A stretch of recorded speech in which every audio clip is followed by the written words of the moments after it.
If during last year's holiday season, when surrounded by friends and family, you found yourself struggling to hear or to understand the conversation, then you owe it to yourself to get a hearing consultation and make hearing a top priority for this year. Kurt Loop with Hear For You is here to tell us what you should be looking for when it comes to hearing loss, because it's one of those things that kind of creeps up on you, and you may not realize you have a problem until you're sitting at the dinner table with 12 people and you can't hear what's going on.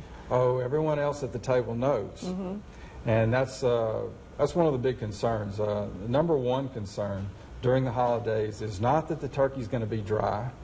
It's that is grandpa or whomever has a hearing loss is going to be able to understand we don't have to repeat everything 2 and 3 times. And if they've been telling you for a few years, hey, maybe you should get that checked out, maybe you really should get it checked out, because there is a lot that you can do. There's so much new technology for people that have a hearing loss. Absolutely. Technology has increased to the point where not only is it driving the cost of hearing aids down, but more and more people are benefiting greater than they ever have before.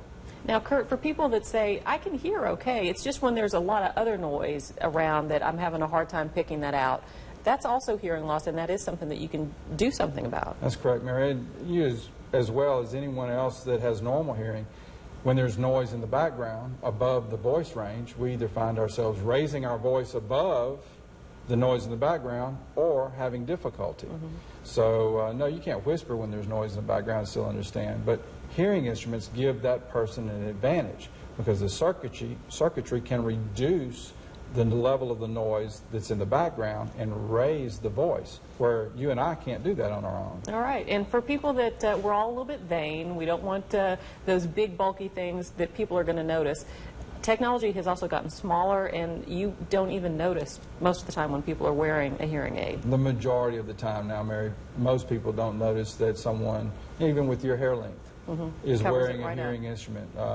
And then there are those gentlemen who I have patients that they want one that's a little more conspicuous, and when I ask them why, they say, well, they tell people they're with the FBI. Makes it look like they're in the know, right? That's it. Another thing about hearing loss is if you were diagnosed with hearing loss years ago, you got a hearing aid, it's not going to be one size fits all for the rest of your life. You do have to come in and follow up to get the most out of your instrument. Absolutely. The follow-up is as important as choosing the right type of instrument for your type of hearing loss.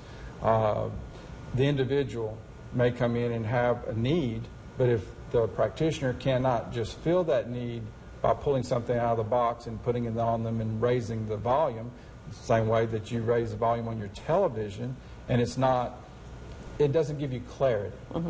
This instrument, it requires, as you say, some tweaking so that it can be the best that it can be for that individual, because no two people hear the same. And that's the great thing about Hear For You, is that you really work with each individual to get them the instrument they need, to make sure it's set up the way they need it to be, and you check back with them to make sure it's still working as time goes on. Absolutely. Just like the sign says, I am actually and truly here for you. Most definitely. Well, if you'd like to find out more, you can give Kurt a call and see about hearing better for the holidays. Thanks for coming in. Thank you. Stay with us. We're going to wrap things up after the break. Here's another great recipe.